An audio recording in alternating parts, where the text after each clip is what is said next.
Once upon a time. Welcome to Australian Book Lovers, your destination for imagination.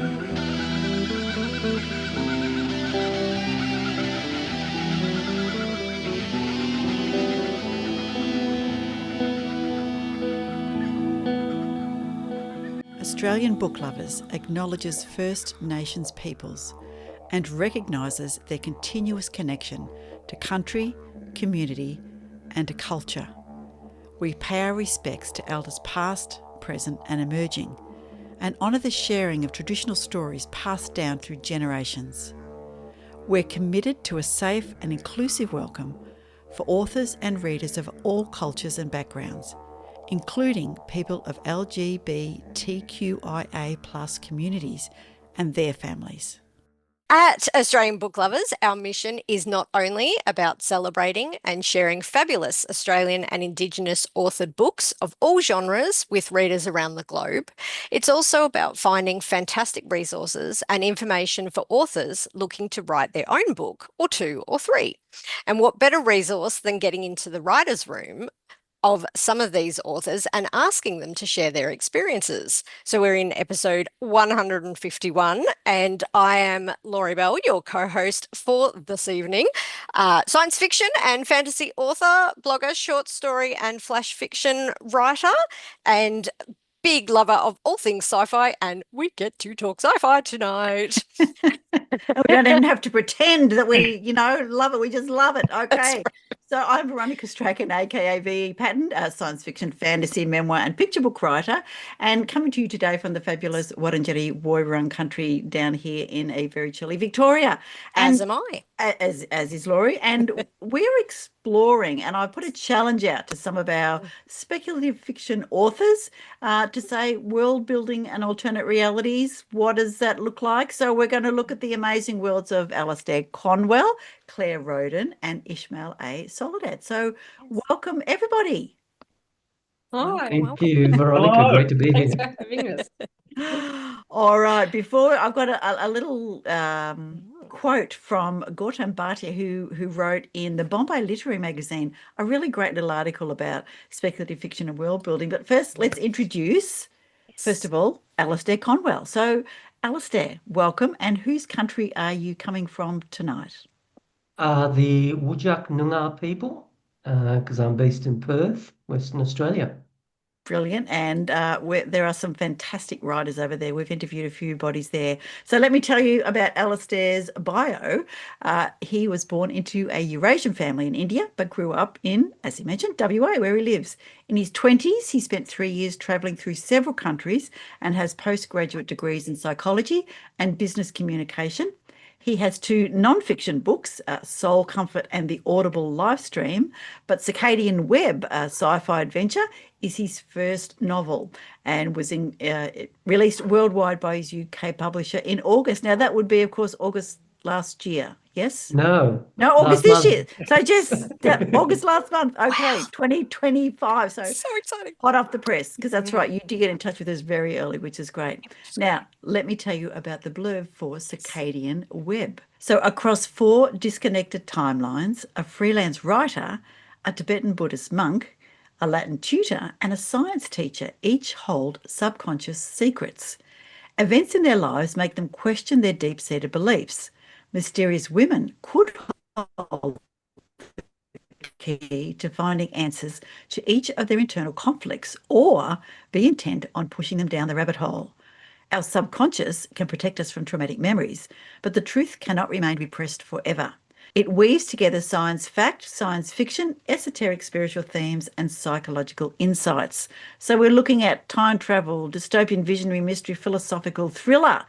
Yeah, there's a lot to pack into a single novel. So brilliant. Thank you. Great introduction. Laurie, do you want to give us Yes, Clare? can I tell you all about Clare? So Clare Rhoden started writing as a young child and never really stopped. The author of 5 novels and many short stories, Clare lives in Bunurong country in the southeastern suburbs of Naarm in Melbourne, Australia, with her husband and highly intelligent poodle cross called, is it Erin? Erin, it is Erin. Erin. Love that name.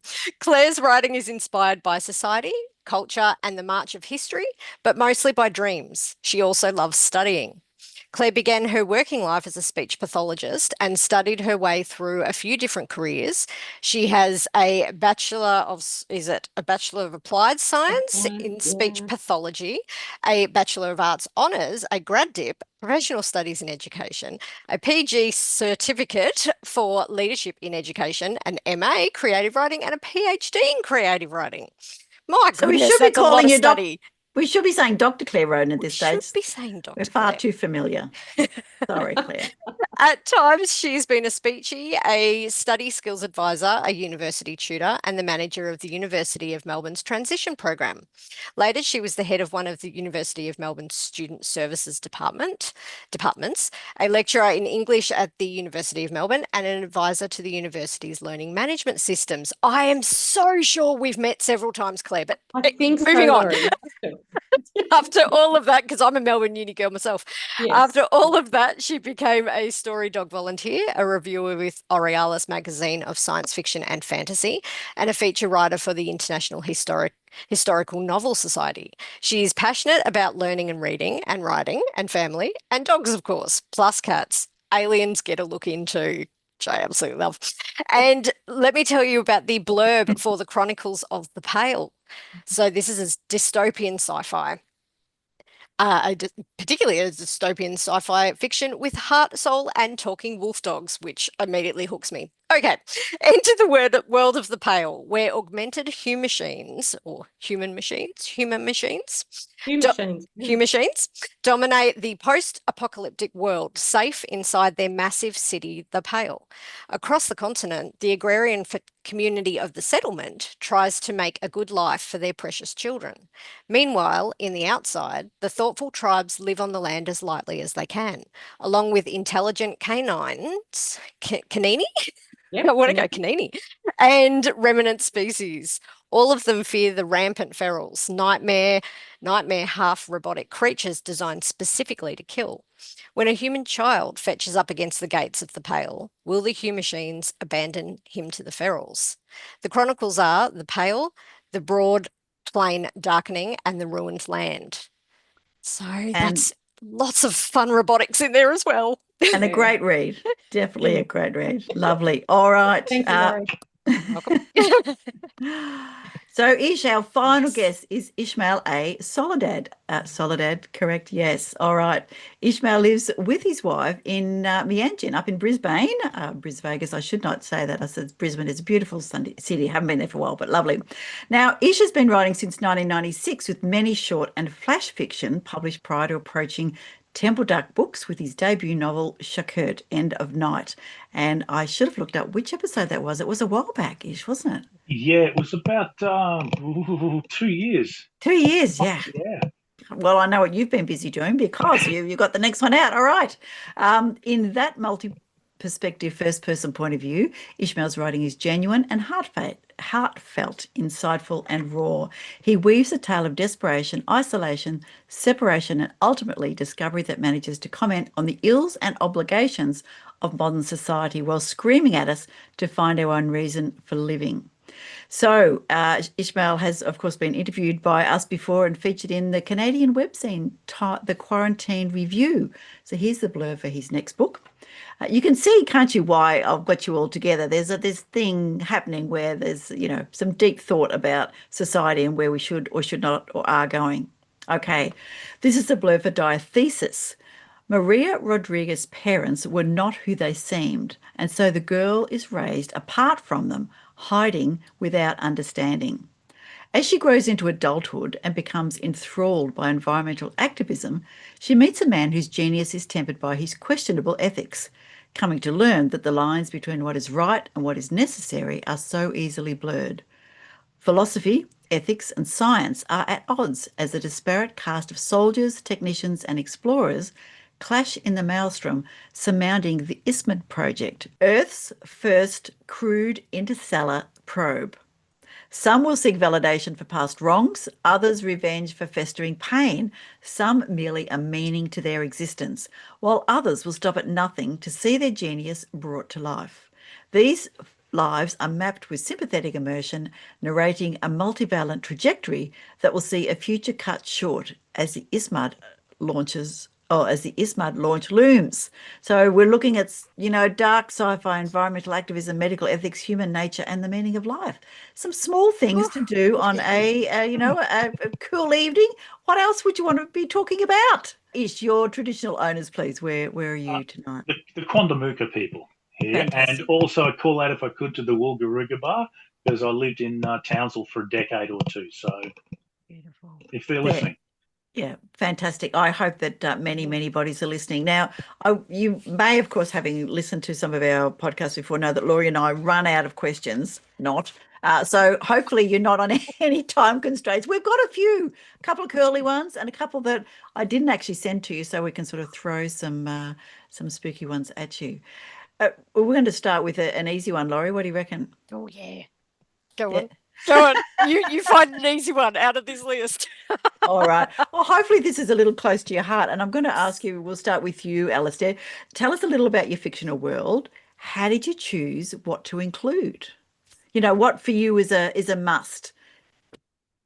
Well, because I've got 4 timelines in the story, essentially I've got 3 fictional worlds, which are futuristic. One in the 2030s, one in the 2060s, and one in the 2100s. And one timeline's the recent past, 2022. I have to be a bit cagey as to why I've chosen those particular timelines, because there's a revelation at the end. Yeah, no which kind of spoilers. explains Yep. things. So no spoilers, but I wanted to explore what the 2030s would be like in Taiwan, particularly from a cultural, social, political situation. And I've traveled to Taiwan a couple of times. I also wanted to explore the 2060s in an American context. Again, to explore the social, cultural, political elements there. America's in the news a lot recently, for very obvious reasons. And so, I think it certainly is in the front of my mind. And 2100s I look at from an Australian context, and I base that particular timeline in Sydney, in part because my books are sold around the world. Sydney to me is the iconic Australian city with the Opera House and the Harbour Bridge, and so really that's why I chose Sydney. And I look, and in that particular timeline, technology is a big factor. So AI, which is a huge topic at the moment and will continue to be for decades, I'm sure, AI plays a big role, and there's an AI character in that particular timeline. So that's why I chose those particular contexts and time periods. Great way to illustrate lots of different things. So can I just add that little bit? What's the premise that went into the world building for you? I suppose the impact of technology and social norms, culture on people. To me, that was quite a critical driver for the story, which ties in, I hope, quite nicely at the end. So that was really for me, what was the focus? Because I had a lot of ideas swimming around in my head, and tying that into a neat story to me was about what impact do these different futures have on people. Hence, you mentioned the main characters when you introduced Circadian Web. You mentioned the science teacher, the freelance writer, etc. So it's about how those 4 characters navigate their respective timelines. That was critical for me. Yeah, fantastic. Thank you. Claire, jump in. Do you need the question again? So How did you choose what to include, and what was the premise behind, Yeah, the worlds of the yeah, Pale?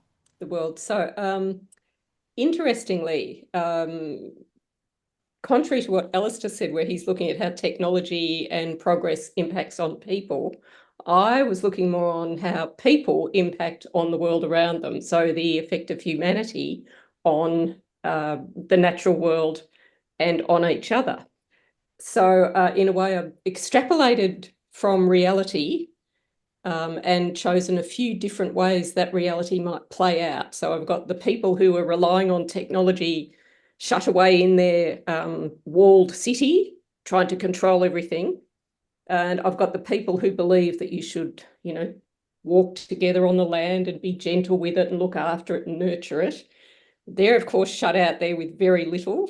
A huge cataclysm has already happened, of course. This is dystopia. And I have the people who are trying to control everything through religion. Okay, so, and I try to show each of those as a way forward and how we could get there. The fourth element is the impact of humans on animal life. So there's also a speciesistic kind of thing. And I've compressed everything. So the religious people are very misogynist, all that kind of stuff to bring things together. So, yeah.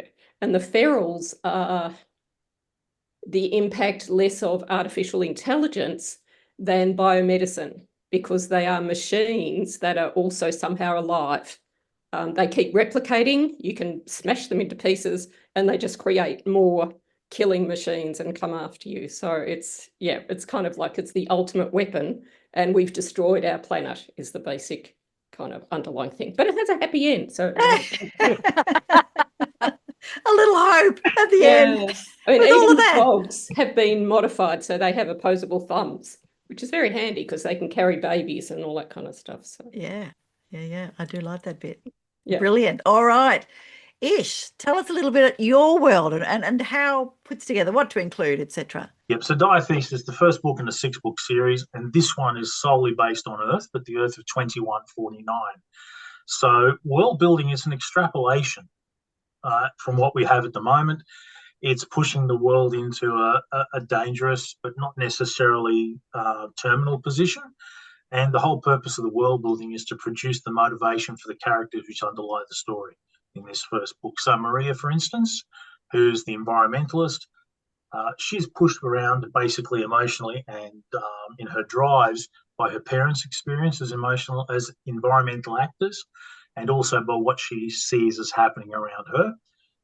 Hirotsugu, who's the opposite character to her, if we like, in the story, is a technically savvy Japanese man who's trying to pursue an alternate solution through tech means. The book takes place mainly in the northern reaches of Scandinavia, Finland and Sweden, and also in Melbourne as well, before obviously launching out to the launch site. So the world building in this one is mainly a support structure rather than a key element of the book, but the world building changes as we go through the next 5 in the series to different places. Yeah. Fantastic. Yeah. Oh, I literally have had 3 questions just bounce into my head, and I'm trying to work out which one I want to go with first. With all of your with the focus on sci-fi, did you find as you were creating your worlds, particularly the futuristic stuff with all of you, but did you create something technologically or create something that took you down a rabbit hole that you thought, oh no, now I have to change this, now I have to change this, now I have, like that, pulling a thread and unraveling your entire story? Did you create anything in any of your stories that really gave you a headache as you were writing? Ish, do you want to start? Yeah, let's talk about sea level change, if we could, and the North Atlantic current. So part of the background of the book, part of the world building is, yes, sea levels have risen, but first question is how much and what does that do? Well, yeah, that's just, postgraduate study, yeah, off you go. There's a lot of work there. And then what's the impact of fresh water being added into the North Atlantic current? So you have that large current that flows up across America around Gulf of Mexico, up through America, then round past Greenland and down. So what happens if you dump all of Greenland's ice, the fresh water, into that current? It stops. The first, there's people think that what it does, it totally destroys everything. Then there's another group that says, well, no, it doesn't. It just changes it a bit. And then you read one paper and it says, well, everything will freeze. Another one says everything burns. So it's, instead of writing the novel, I could have written a book about where not to look for information on sea level rise and global warming. So it's a problem I've encountered if I just step a little bit forward with some of this, with every single piece of world building. Where's the line that I have to draw where this is enough information for me, this is enough information for the reader, and this is just me getting back into ADHD and just get totally and completely locked into a place I'm never going to escape from. Yep. So that was my personal tiny little whirlpool of hell for a few months. All right, Claire, what was your whirlpool of hell? I love that description. Is too much invention. So I began with naming every single character who was ever crossing the background, and creating maps, and really making life difficult and fitting it in with, because I kind of like a world to have some resonance with things we already know.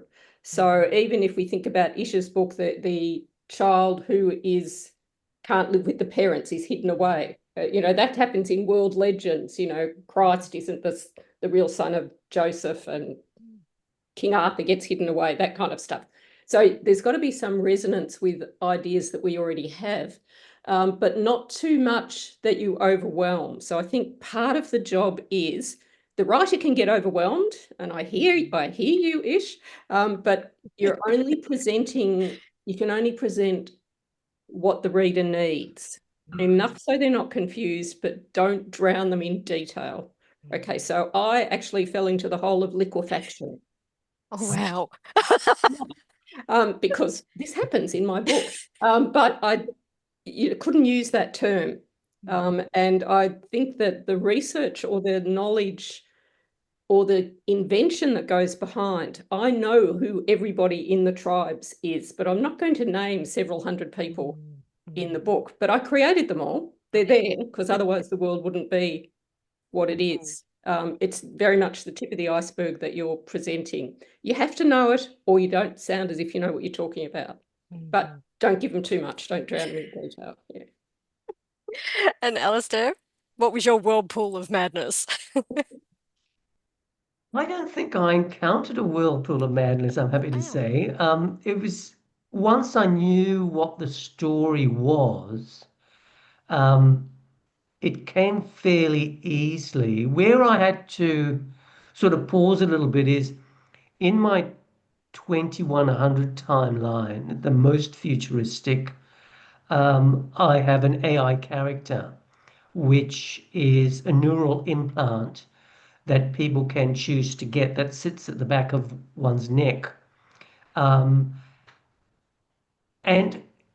I pause because it's obviously, very futuristic, but I had fun with that. And the character I hope comes across as being precocious and a little bit arrogant at times. So it was fun having that tension between the main character, in this case it was Marvin, and his AI implant, which has a female voice, and that was fun. So yeah, when I look back, I can't say I encountered a whirlpool of hell. Thankfully, I might not have finished the book if I had. I love it. That's great. All right, my turn. Yes, go for it. Does your fictional world, because I hear philosophy, I hear science, I hear technology, I hear politics, I hear religion, all of those things, does it reflect your own abstract dream or nightmare or intuition or passions about life, the universe, and everything? And of course, thank you to Douglas Adams for that one. So the layers of your world, whilst it may not be, weather necessarily, thinking about how all of the structures and the infrastructure support your characters, does that reflect your own, or did you challenge yourself to step outside what you would espouse? Alistair. Yeah, great question, Veronica.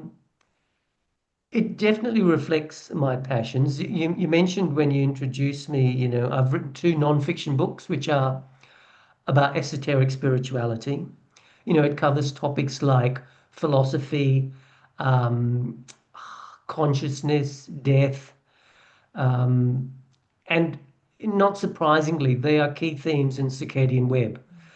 So I explore, those big questions about life because they're the things that I've written about in the past, but in a fictional way. So they're the things that I'm comfortable with. And so, yeah, I'm not surprised. And I suspect that future books will have similar themes as well, because they're the things that I'm still passionate about and interested in. And I read books about those things. So, yeah, psychology, consciousness, philosophy, spirituality, all key themes throughout my writing career, and I'm sure will be into the future. So the things that you're going through, you make your characters go through as well, Yeah, well, or explore no, rather than go through. yeah, explore those areas or those themes. So for example, science and quantum physics is something I've been interested in for a while. So I've got characters in Circadian Web that are lecturers in quantum physics, for example, so I can explore those themes through these fictional characters, but also introduce to the reader some of the sort of mind-boggling concepts of quantum physics without, going into detail into the nth degree. And the Tibetan Buddhist monk. While I've in the past I've been was interested in Buddhism and specifically Tibetan Buddhism. Um, and I've stayed at various, different Tibetan Buddhist monasteries, as I mentioned earlier. I've been to Taiwan a couple of times. So those those ideas and those places are familiar to me. So it's very easy to draw on those experiences without, and let me say, the novel is not autobiographical in any way. Of course, yes. Um, Yeah, so yeah, it was things that I'm comfortable and familiar with, were easy to include uh, in the novel. Okay, thank you. Mm. Claire. Uh, yes, I write about things that I'm interested in, but I also tried to get into the heads of characters who might react or act very differently from how I feel I would. So I want to know, how could somebody possibly think that? How could those people think that we have to exclude anybody who's had any surgery or genetic modifications or blood transfusions or whatever? What kind of mind do I have to say that person is no longer human, they can't live with us? To the extent that I was interested in my Kanini, my beautiful wolf dogs, reading a book called How the Wolf Became the Dog, and looking at dogs are now diurnal, they used to be nocturnal. How did living with humans change them? That kind of thing. So try to get into their head about what's important to them and how would they react in certain situations. So yeah, a lot of things that I'm very interested in that don't necessarily reflect me, but I try to explore how would that work. Do you think your exploration changed your views on some things? That's a great question. Perhaps, but it didn't change my kind of compass. So I Yeah. perhaps grew in understanding of why that might be. But, at core, no, I've stuck with the people who are my heroes as the ones who, come out well in the end, really. Yeah. Yeah. Excellent. All right. Oh. Ish, there's a lot of to go into 6 books, you have a lot ahead of you, but in Diathesis, perhaps, what's your thoughts? With this one, it's mainly a reflection of my perception of people's beliefs, not necessarily my own. So there's a lot of groundwork, if you could call it that way, that's inside what they're doing here that I might don't agree with myself. They're deliberately set up as an anti me or an anti my views and my perspectives, particularly in how far people are prepared to go to push what they think are moral causes or their own beliefs, by good means or ill. So yeah, it's interesting when I'm listening to Alistair and I'm listening to Clare. I get what they're saying, and I think there's elements of both of them in what I'm doing, but obviously to a far lesser degree because I'm not exploring. Obviously, with Alistair's knowledge, I'm not at that level to explore that sort of depth of things, nor with Clare with their experience there. But I'm trying to tease it out in the characters that I have, and trying to challenge myself as well. And it has changed me just a little bit actually writing these guys because I thought, you're supposed to influence your characters, but slowly they're influencing me. And I think that's a process of thinking through them. Yeah. Because one of the things that I don't want to drag the conversation too far off the topic, but I write in the first person exclusively, and that's because what I found when I wrote third person, I was spending far too much time doing info dumps inside the book. I was looking at things and saying, oh, that's great, that's good, do this, do that. And when you read it back, it's like some sort of strange photos, travelogue or something, Whereas if I got to sit inside someone's brain and describe it as if I was them and that first person, it just chops a lot of the fluff down, and I'm left with the core of how I think they behave or how I think they believe or how I think their moral compass, I think was the word, actually guides them. And that's changed me a little bit as I've changed them. But they're definitely not people I would, in the main, go out and have a nice drink with and trust in any way, shape, or form. Thanks. Yeah, it's a I good love tip that. even for writers, isn't it? Is to use that first person point of view. Yeah. Well, Yeah. actually, sort of bouncing off that onto another question that I've got with sci-fi in particular, it's really, really easy to use characters and future worlds and alternate realities as that mirror, that reflection of who we are now to what we could become. And you've all got those elements coming through in your work. So yeah, alternate reality, time travel, portal fixtures, sort of alien life. It shows us a version of ourselves, either as a mirror or as a reflection. So what are the ways do you think that you've used them in your stories, in your sci-fi? What are you trying to reflect or warn us about, I guess? Ish, do you want to start? That's a good question. They're all good questions, mind you.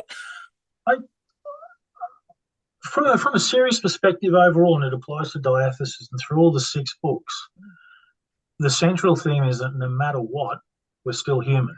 Mm. And because we're still human, we still have the same failings, wonderful aspects, the positives, the negatives. They're all there. And if we wrap them up in a different place or a slightly different time, or even with a different community, whether that's a planet or a city or just a village or lying on a beach somewhere where they don't know where they are, in the end, we're still human and we still have those same dilemmas and those same dichotomies in ourselves that actually make life interesting. So I don't know if it's a warning, it's more of an observation, I think. That's how I put it for myself. Okay, I like that. Yeah. Claire? I actually really agree with that, because in some way what you're talking about there is making the unknown knowable, particularly if you're writing in first person a lot. It's a bit like, the old any kind of prejudice against anybody. Oh, but so-and-so's okay. I know that person from that group and he's all right, but the rest of them are, don't want to get anywhere near them. So that's kind of a way of introducing differences and reminding, that big reminder, hey, hang on, stop, have a look at the world. We are all human. Yeah, I think that really resonated with me. Thank you. Yeah. Alistair? Yeah, and I concur with both Ish and Claire on that. I think the impact of any future on humans and how humans respond to that, I think is key. And to also pick up on a point that I think Claire made earlier, by being able to explore a topic from different perspectives, not just one's own perspective, I think helps in that exploration of those really big questions about life. Um, so, as I'm sure Ish and Claire do, a novel gives the author that opportunity to have characters that would not reflect either their own view or the mainstream view, and to be able to play those different points of view against each other on big issues, which I think makes for a more interesting story rather than something that's didactic and very sort of mono perspective. But I suppose getting back to the core of the question in terms of potential warnings, what I wanted to explore, because I think for us where we are right now, when you consider AI, when you consider world politics, when you consider climate change, um, I think we're at a critical juncture, and they're the sorts of things I wanted to explore, which is why I've got those three futuristic timelines where I explore, well, what are those key topics? What are they going to look like? And what is the impact going to be on humans? And how are humans going to respond to those topics in the future? So they're the sort of warnings and inverted commas, I suppose, are flagged implicitly and explicitly in Circadian Web. That's awesome. Mm. Cool. Mm. We could be here all night, but let's go on to something else.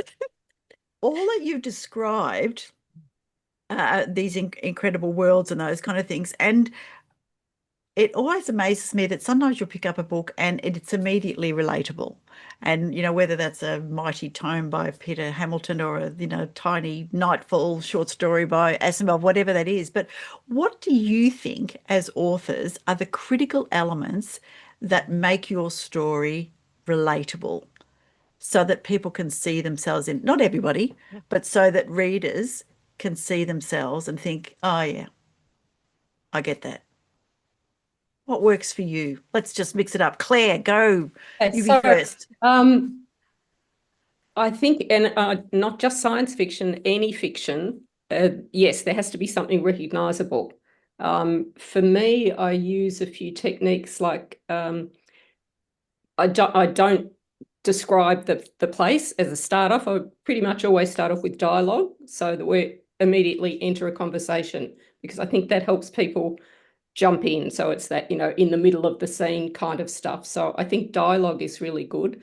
I also try to remember that the characters know things, but you don't walk around telling everybody what your world is, right? It's just part of it. So you have to be very careful about how you're going to present that kind of world vision, but you've got to put in a few teasers. If it's something very different, in my books, I use slightly different words, just twisted them a little bit, like canini, canines. So that's kind of, there's something there. You can know canines, canini. And Laurie, you mentioned, came across that and went, that must be dogs. That must be, So yes. kind of like inviting people in to, but not overdoing it, which I can overdo it. I can make everything a little puzzle for everybody. So I think that's it's important to try and find a way to help people relate to the characters or the situation. It's a recognizable situation, world, or relationship, and you hook them in. Yeah, fantastic. Theoretically, yeah. No, will you hook me in? Okay, Ish. All I can do at this point is agree with Claire. I think for me, it's open with dialogue and open with relationship. Everything I do, and I think because that's the touch point. Everyone talks with somebody at some point, and that's the way to start it off, I think, and it gets them involved with the characters from the get-go, and trying to stay as far away from the technicalities of stuff as I can. There's people that do brilliant jobs of that, and can talk their way through all of the technology and everything like that brilliantly, but I just let them do that because I can't. And I think, well, there's a certain sector of readers that love that stuff. Me, that gets in the way of what's going on with the narrative. So again, it's viewing through their eyes. What do they think is normal as a character? And for them, well, you push a button, you go somewhere. That's fine. When I get in the car, I don't think about how the engine works. Well, not anymore. Maybe 40 years ago, I just put the key in, turn the thing, and go. So it's the same thing. Yeah. So that's I think that's where Claire was coming from, and I think that's I agree with. That's how I try and build that starting point in. Alistair. Yeah, I think it all comes down to having your reader get to know your character. And dialogue, yes, is a great way to do it. I don't use dialogue in Circadian Web. What I did, though, is I got into my main character's head. So it starts not with dialogue, but with the main character driving over the Sydney Harbour Bridge, but struggling to actually do that because he suffers with anxiety. So it's almost like an internal dialogue. And I think that's, if you can paint a picture of one of your main characters straight away, I think that helps the reader to get into the story and make it a little bit more relatable with them. And in fact, on that point, a friend of mine who works at this organic fruit and veg store that I shop at, she's just bought Circadian Web, has started reading it, and got through the first chapter where the main character Jeremy is struggling to drive over the Sydney Harbour Bridge. And she said she had the same sort of issues when she was a child. So she immediately was hooked in and could relate to that story. And I thought, fantastic. Great. Got her. Yeah.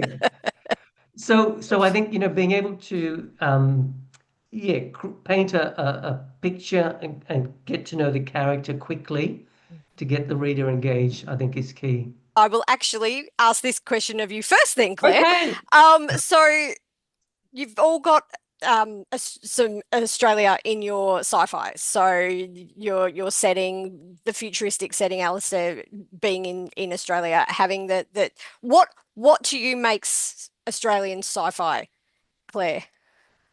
The landscape for me. So I discovered that I had written the breakaways, which I didn't know until I went to visit the breakaways, and I went, this is the setting. And I also have some tribes people coming from the shaking lands across the water, otherwise known as New Zealand. Because there's so much happening. So it's really, I feel very grounded there, I think. Very cool. I love it. Ish? Yeah, landscape is a good one, but for me, it's more the way that the interaction of society together. And I'm not going to use the word melting pot, but the fact there are a lot of different people from different backgrounds and different areas that in general get on reasonably well with each other, with exceptions. That makes Australia, I think. Yeah. So that's one of the defining characteristics about Australia for me, anyway. Yeah. Alistair? Yeah, and as I mentioned earlier, the reason why I set the futuristic timeline, and indeed the recent past timeline in Circadian Web in Sydney, is because those two iconic Australian landmarks, the Opera House and the Sydney Harbour Bridge, were for me really important to ground that story in an Australian context. But I can see why landscape, would be critical as well, because we've got such a diverse land mass that we're so lucky to live on. Yeah. Okay. I'm going to give you this little quote that I forgot to mention in the beginning. It's in speculative fiction, the world is a character rather than the character being world. And as a character, it demands a character arc, an origin story, a history, an occasionally stable but often unstable collection of traits, and a future. So I was fascinated by that, in the fact that even if our world doesn't necessarily, and even if we sort of take world building aside, but the world itself, the boundaries of the reality that we've put our story in, almost has to have a character arc itself. Would you agree? And is that something that is a part of your story? So, Ish, what do you think? For me personally, where I am right now, no, I think that's probably a little bit far for me for where world building goes. Mm-hmm. For me, yeah, there's got to be a backstory, a background to where, what, and where it goes. But it's all subsumed underneath the narrative of what's happening between the characters, the people themselves, because that's the main emphasis in Diathesis and all the way through the series. So um, for what I do and the way I'm writing, not so much. Yeah. Okay. Yeah. What about yourself, Alistair? I think it depends on the story. And I think, Ish's response probably bears that out. I think in Circadian Web, it's true. And potential, and I say that hesitantly because there might be a sequel to Circadian Web. So the impact and the influence of the world on the story could well play out. And indeed, in at least one of the timelines, there is that happens. There's almost a resolution. And again, I won't give any spoilers away. And potentially they could be in the other timelines as well. So it kind of depends on the story, I think. Hopefully this will be a quicker one. It might not be. It depends with your sci-fi writing. So what puts you in the mood for writing sci-fi? Do you do anything in particular when you're sitting down ready to do your world building and designing your story? Is there anything that gets you in the mood for that writing, Alistair? It depends because I think once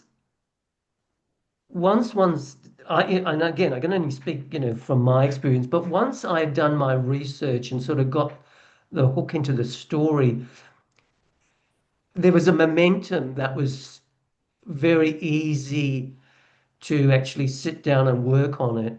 And then I found that at the most unexpected times, I would get these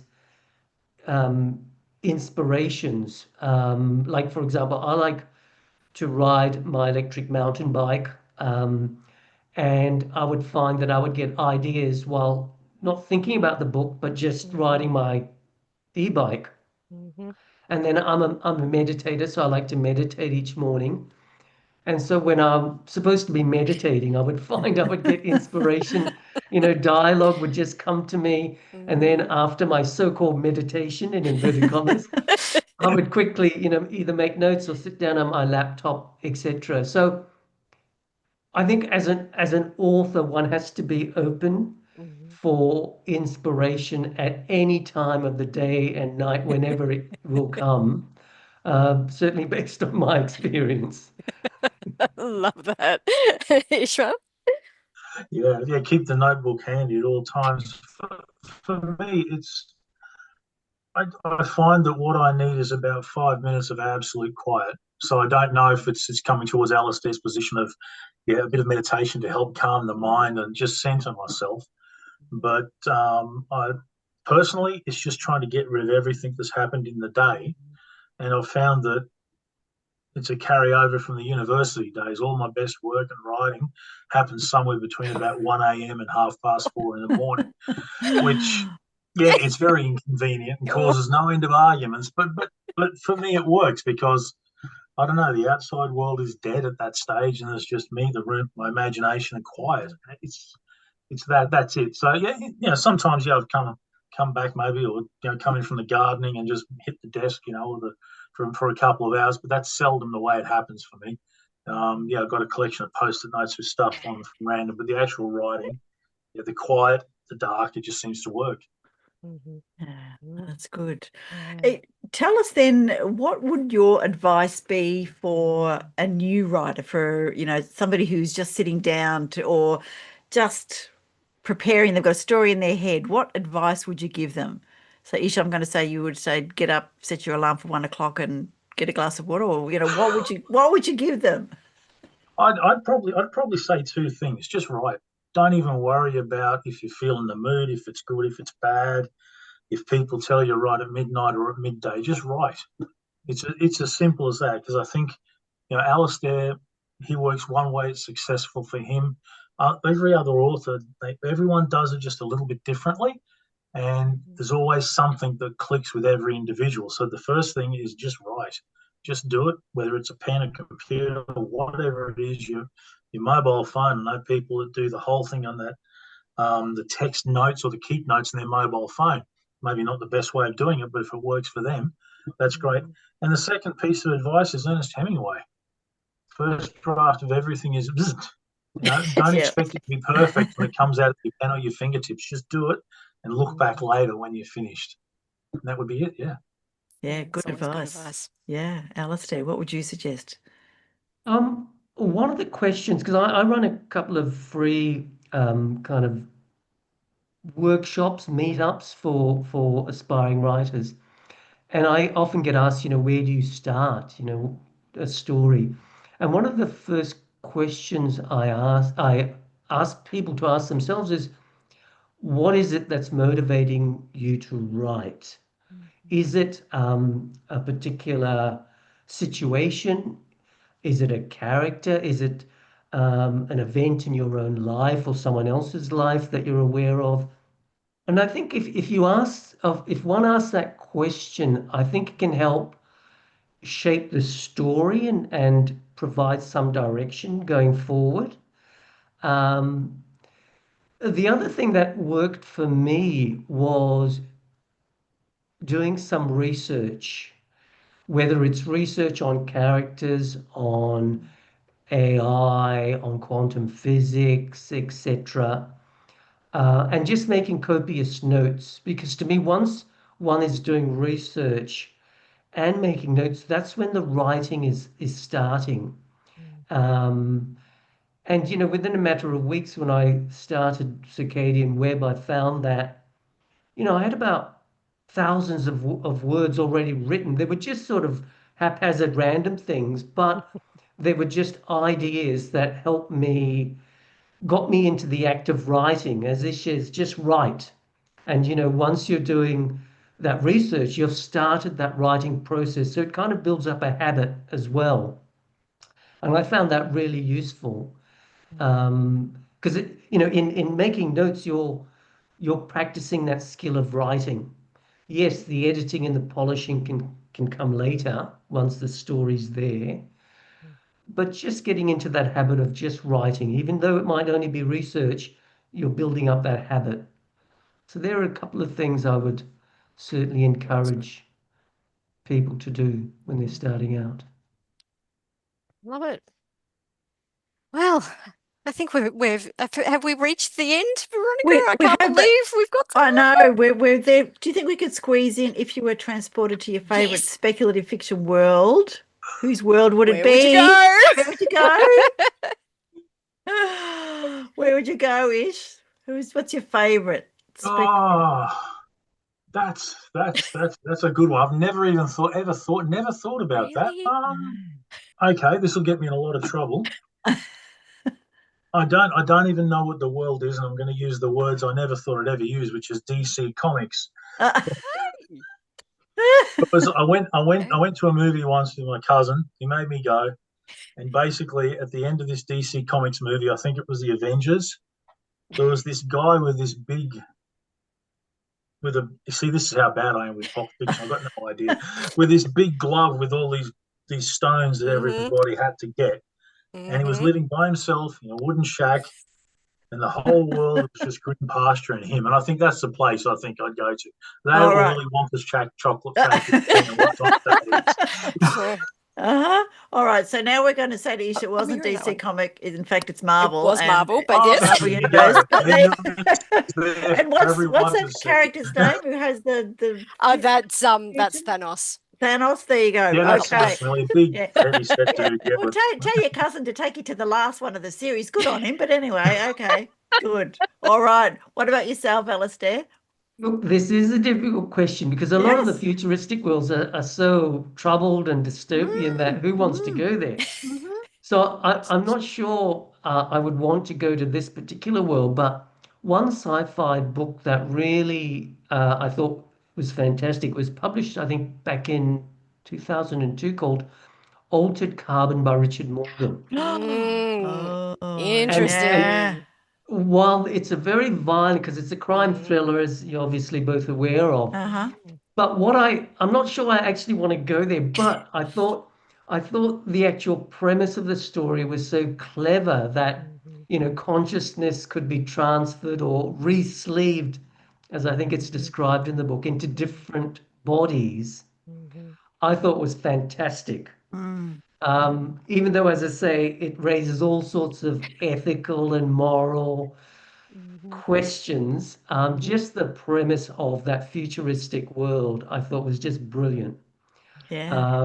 So I'm not sure it actually answers the question, but that's what comes to No, that's all mind. right. Yeah. Comes to mind about, at least an interesting futuristic world. Not sure I want to go there Yes. though.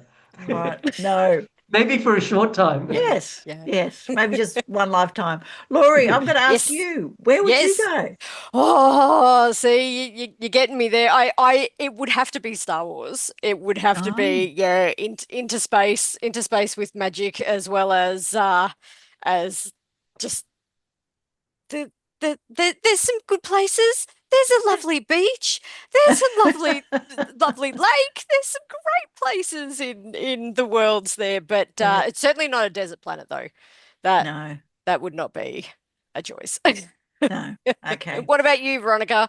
Well, it's a toss-up between Douglas Adams' Hitchhiker's Guide to the Was thinking Galaxy, too. which is Yeah. kind of, but still, in hilarious, self-deprecating British form, they kind of still explore life, the universe, and everything. With, as Alistair, you kind of said, that kind of dismal, The Expanse, S.A. Corey's Expanse world, where we've got Earth's kind of they really need to get off Earth, and Mars is the marshal, or the warriors, and then the belters are the underclass, where they've put people out in the asteroids, and I love that when people just jump straight into the worlds, and as you all described, either straight into the dialogue or whatever, and you just assume the world's there, and all of that stuff just sort of comes out in those relationships. So yeah, anyway, we could talk worlds all night, but we shan't. Yes. Ish, where can people find you and Diathesis online? Where's the best spot? The best spot would be templedarkbooks.com, which Excellent. is my publisher's website. Everything's there in the links. Yep. Yep. Or if they really want to hunt me down personally, they can find me at ishmael.com, which is my website. Fantastic. So yeah. Excellent. Thank you. And Alistair, where can people find you? I'm on Facebook, and I've got pages set up, one for my 2 non-fiction books and also a separate one for Circadian Web. So I'm certainly contactable through Facebook. Beautiful. And people can get Circadian Web. I direct people to Booktopia. They have the Circadian Web available now, and that's probably the cheapest as well, cheaper than Dimmicks and QBD. And Amazon also is reasonably cheap as well, but they actually won't have the book available, I think, till November, whereas Nice. Booktopia is saying it's available now. Okay. Good. This is good. And Veronica, just a quick one. So, and the lovely Claire, who we missed out on with our last couple of questions, but Claire, it's ClareRhoden.com. So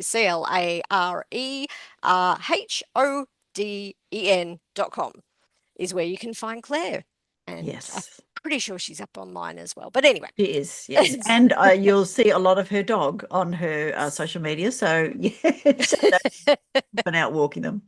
All right. When we sign up, we do like to say to remember to read more Aussie books. So if you could say that with us in a little bit of a group chorus, that would be fantastic. So remember to read more Aussie books. Excellent. Love it. Thank you very much to Yes. Alistair Conwell, to Ish Soledad, and to Clare Rhoden, who turned into a slight pumpkin towards the end. Really appreciate your time tonight and talking all things speculative fiction. Yes. Right. Thank you all. Enjoyed the conversation very much.